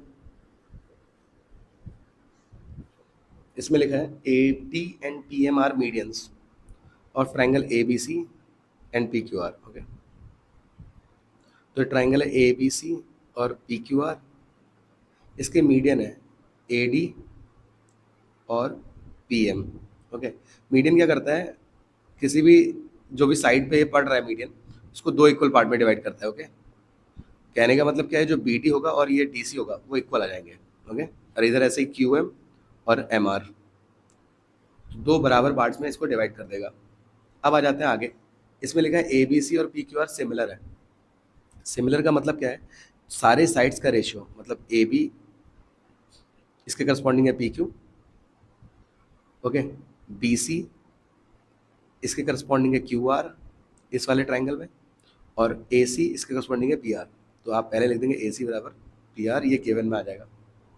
ओके, अब आपको निकालना क्या है, आपको प्रूफ करना है कि जो AB अपॉन PQ का रेशियो है वो बराबर आएगा AD अपॉन PM के। अब AB upon PQ, AD upon PM, देखिए ये इस ट्राइंगल में आ रहे हैं, इस वाले में आधे आधे पार्ट में, तो आपको यही ट्राइंगल लेना है, जो भी आपको रेशियो आएगा वही। अगर आपका AC और PR दिया होता, इसकी जगह पे AC और PR दिया होता, ठीक है, AC और PR दिया होता, तो आप इधर साइड के ट्राइंगल लेते, ये वाले। ओके, बट ऐसा नहीं बोला है ना, तो इस चीज़ को हमें ध्यान रखना है। अब देखिए आगे, तो कैसे करेंगे, तो पहले तो आप ये रेशियो ले लीजिए, AC और PR का कोई यूज़ नहीं है तो आप इसको नहीं लेंगे, तो मैं बता देता हूँ यहाँ पे AB upon PQ equal to BC upon QR।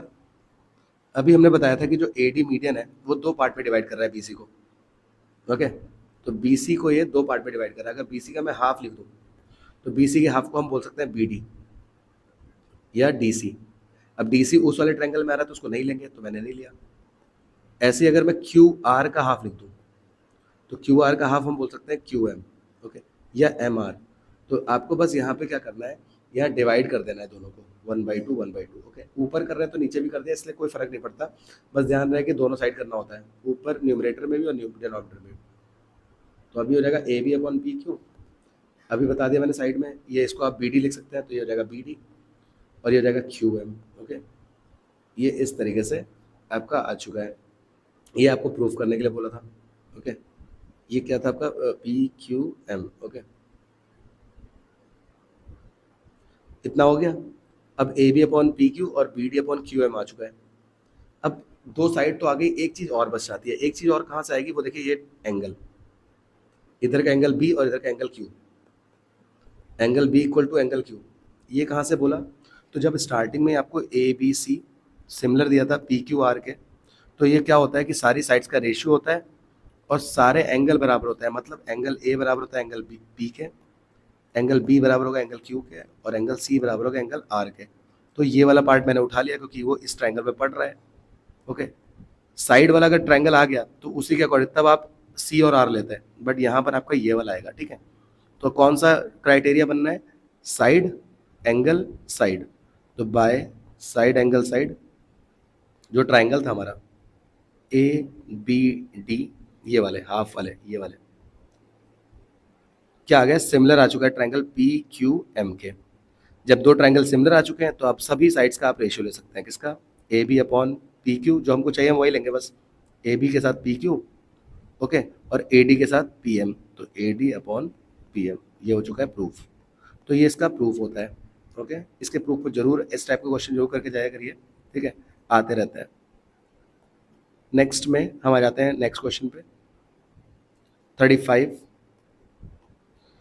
ये है आपका a tent is in the shape of cylinder, मतलब एक टेंट है जो कि सिलेंडर की शेप में है, ऐसे बना दिया cylinder, surmounted bye a conical top, जिसके ऊपर एक कॉनिकल टॉप है, ओके, ऑफ सेम रेडियस, मतलब दोनों का रेडियस सेम है।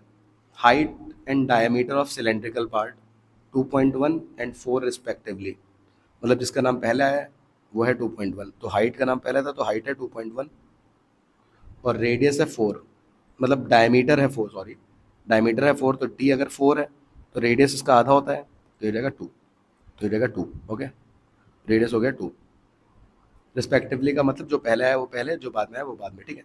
स्लैंट हाइट हमें पता है कोन की होती है, वो दे रखी है 2.8, एल की वैल्यू हो गई।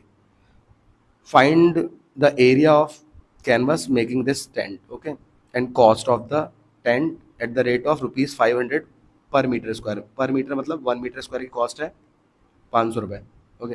तो हमें इसका एरिया बताना है कितना कैनवस लगेगा इसको बनाने में, और कॉस्ट। तो जब आप इसकी बात कर रहे हैं डायग्राम की, तो देखिए ये जो बाहर बाहर कवर होता है टेंट, इधर भी आप बाहर बाहर ही बात करेंगे, तो इसका सी एस ए लगाना होगा, ठीक है। किसका किसका सी एस ए, कोन का, प्लस नीचे कौन सा पार्ट है, सिलेंडर का, ओके, क्योंकि यहाँ पर तो ग्राउंड होगा, वहाँ पे तो कैन आप लगाएंगे नहीं, तो सिर्फ बाहर बाहर से ही तो आपको चाहिए होगा ना कवर करने के लिए। तो कोन का होता है पाई आर एल और सिलेंडर का होता है 2πr/h। कॉमन ले लेते हैं, पाई आर इसके पास है और पाई आर इसके पास है, अंदर बचा एल प्लस यहाँ बचा 2h। आपको वैल्यू रख देनी है बस, पाई की वैल्यू 22.7, रेडियस आपका 2 था, एल की वैल्यू 2.8 थी, एच की वैल्यू 2.1 थी। 22.7 पहले आप मल्टीप्लाई सॉल्व करेंगे, ठीक है, बॉड मास के अकॉर्डिंग, तो 2 1 2 और 2 4.2, इन दोनों को ऐड करिए, 8 + 2 10, 4 + 2 6 और 1 कैरी 7, 7.0 मतलब 7 आ गया, इसको हटा दीजिए फिर, तो ये 7 आया, 22.7 इंटू 2, 7 से 7 कट गया, 22 2 आ गया 44 मीटर स्क्वायर, एरिया तो इतना आ गया।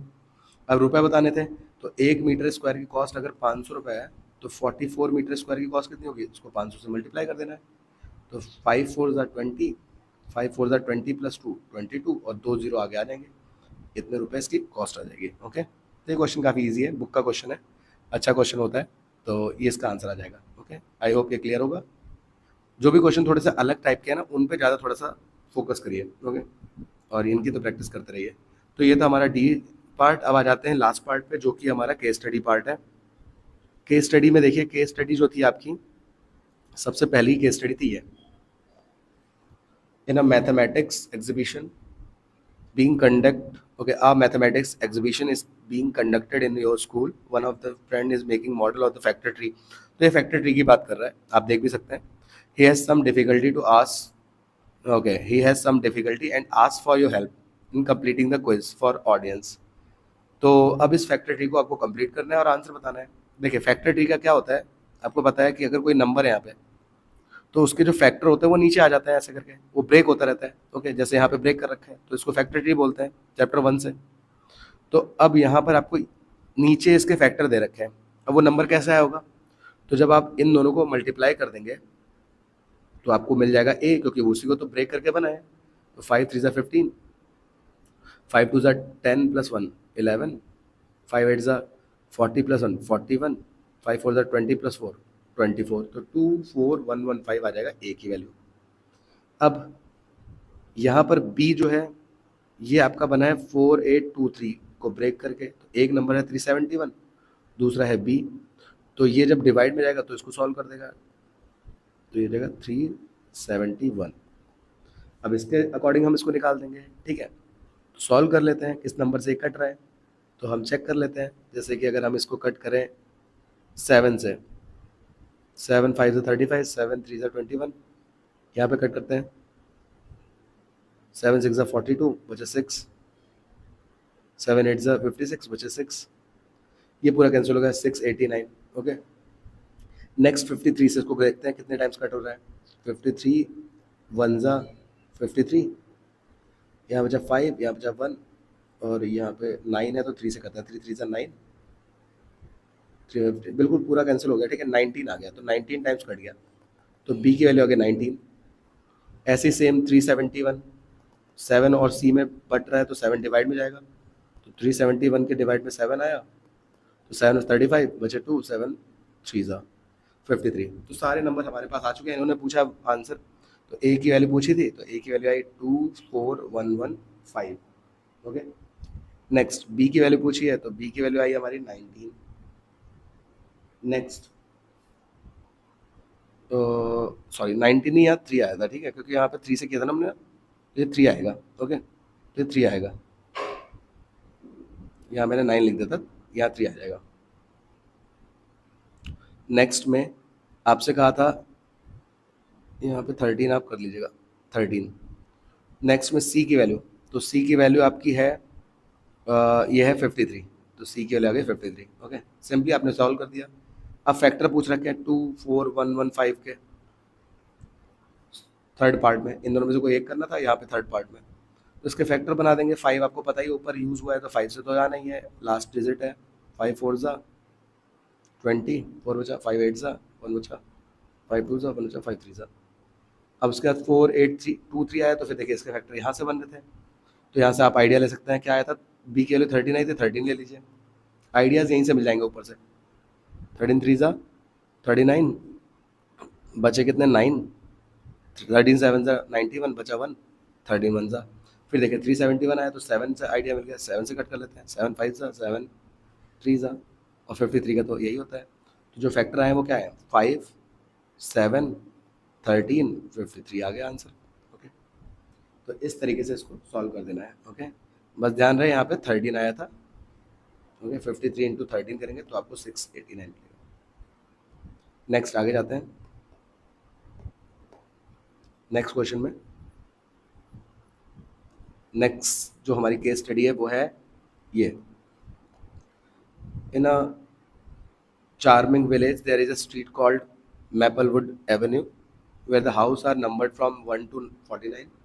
Community group has decided to undertake a green renovation project aiming to install solar panel on these houses. Okay, अब हमें यहाँ पे कुछ क्वेश्चंस को सॉल्व करना है। ये एक 1 से लेके 49 तक हाउसेस के नंबर दे रखे हैं। ओके, 1 से 49, how many houses are there, तो 1 से 49 दिया तो 49 हाउसेस होंगे, तो पहला आंसर तो कितना सिंपल सा क्वेश्चन दिया है इन्होंने। The house number follow a arithmetic progression. What is the first and the common difference? Okay, first term कौन सा होगा, तो जब देखिए स्टार्ट 1 से हो रहा है तो उसी को हम फर्स्ट टर्म बोलते हैं, और कॉमन डिफरेंस क्या होता है, अगला 2 होगा, फिर 3 आएगा, तो देखिए इसमें से इसको माइनस करते हैं, इसको A1 बोलते हैं, इसको A2 बोलते हैं, तो A2 में से A1 को माइनस करिए, तो 2 में से 1 को माइनस करेंगे तो D भी तो 1 ही आएगा, सेकेंड आंसर भी आ गया। ओके, A भी 1 आ गया और D भी 1 आ गया। नेक्स्ट है इसका, if the group wanted to calculate sum of all houses, how much would that be? तो बस फॉर्मूला होता है एस एन का, n/2 2a plus n minus 1 into D. But अगर आपको पहला टर्म और लास्ट टर्म पता है तो आप लगा सकते हैं a plus a n. Okay, आ उससे भी जाएगा, बट ये लगा लीजिए जल्दी हो जाएगा। तो सम निकालना है, तो n कितने हैं टोटल नंबर 49, a कितना है 1, लास्ट कितना है 49। ओके, ए एन हमारी लास्ट वैल्यू होती है, nth वैल्यू। 49 प्लस 1 50, 2 से कट कर देंगे 25 टाइम्स। अब 49 को 25 से मल्टीप्लाई कर दीजिए,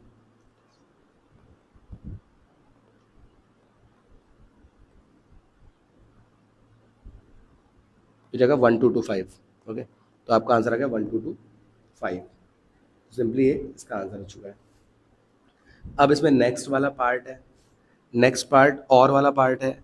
इसमें क्या रखा है, अगर हम जो हाउसेस हैं 15 से 30 के बीच में लें, 15 से 30, फ्रॉम नहीं बोला है, यहाँ पे बच्चे कंफ्यूज होते हैं, 15 और 30 को भी ले लेते हैं, उसने बोला है बिटवीन। ये किसी भी क्वेश्चन में अगर बिटवीन वर्ड आ जाए तो इनके बीच के नंबर की बात कर रहा है, मतलब वो जो बाद में आएंगे 16 17 18 19 20 21 ऐसे 22 23 24 25 26 27 28 29, तो कितने हुए 1 2 3 4 5 6 7 8 9 10 11 12 13 14।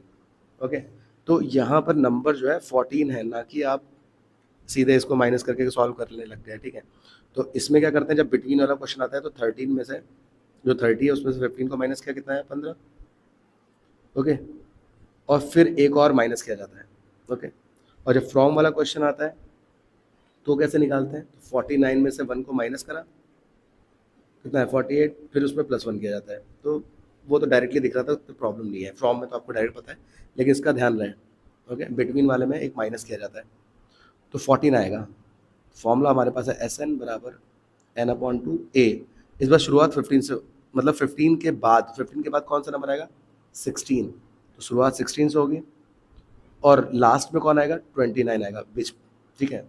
15 और 30 के बीच में, तो 16 से शुरुआत 29। ये चीज़ समझने वाली चीज़ थी। तो 2 से कट गया 7 टाइम्स। इन दोनों को सॉल्व करेंगे तो 9 जो 15, 2 3 4, 45 इंटू 7, तो 7 35, 315 इसका आंसर हो जाएगा, ओके। तो इसमें दिमाग लगाना था, ऊपर वाला किया होगा तो ज़्यादा बेटर तरीके से हो गया होगा, ओके। और बाकी ये किया तो और अच्छी बात है। नेक्स्ट, जो भी बच्चे देख रहे हैं अभी, आगे जिनका एग्जाम होगा, तो उसको इन पॉइंट्स को जरूर अपने माइंड में रखें, ठीक है। Aarav and Ashima are brother and sister, and on Asima's birthday, Arav gave her a bag filled with 8 red toffees, 10 green toffees, ठीक है। 8 यहाँ पर रेड टॉफ़ी है, 10 green toffee है, एंड 6 blue toffee है। Asima decided to randomly draw the toffee from a bag. She wants to find the chances of picking a toffee of specific color and ask the following questions, okay। अब यहाँ पर probability का question है, काफ़ी easy है। देखिए, मैंने कहा था कार्ड वाले क्वेश्चन आ सकते हैं, डाइस वाले आ सकते हैं, कॉइन वाले आ सकते हैं, या फिर अगर डायरेक्ट आएगा तो ऐसे आ सकते हैं। एक ही दिन पहले बताया था। तो आई होप आपने ये क्वेश्चन तो बहुत अच्छे से किया होगा, बहुत इजी क्वेश्चन है। क्वालिटी बताइए, पूछिए। गेटिंग ग्रीन टॉफी, तो ग्रीन कहाँ है? ये है 10, तो ऊपर आता है फेवरेबल, नीचे आता है टोटल। टोटल आप कर लीजिए, 10 8 18 और 6 24, तो प्रोबेबिलिटी ऑफ ग्रीन टॉफी आ गया। कट कर देंगे, simplified, 2 5 12। Next part, blue toffee, तो ब्लू के अकॉर्डिंग ब्लू को देख लेंगे। तो ब्लू है आपके यहाँ पर 6, नीचे 24, 6 1 6 4। नेक्स्ट है नॉन रेड। नॉन रेड मतलब रेड ना हो, तो ग्रीन हो या ब्लू हो दोनों चल जाएंगे, तो 10 + 6, ओके।